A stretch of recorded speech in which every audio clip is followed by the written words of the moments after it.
దేవుడి యొక్క నామము అవమానపరచబడదు.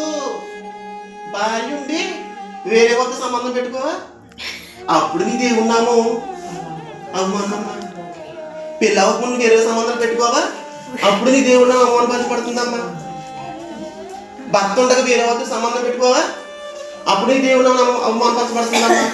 దొంగతనం చేయవా, వ్యభిచారం చేయవా, చెడు పనులు చేయవా, చెడు తలుపులు కలిగి ఉండవు, అప్పుడు మీ దేవుడి యొక్క నామము అవమానపరచబడుతుంది. అంతేగాని మీరు చచ్చిపోయిన ఇంటికి వెళ్ళినంత మాత్రాన్ని మీకు కీడు వచ్చేది, బాధలో ఉన్నంత అన్నింటినీ పలకరించినంత మాత్రాన దేవుడి నామం అవమానపరచదు. మీరు దినం బోధనకి వెళ్ళినంత మాత్రాన, సంవత్సరం బోధనకి వెళ్ళినంత మాత్రాన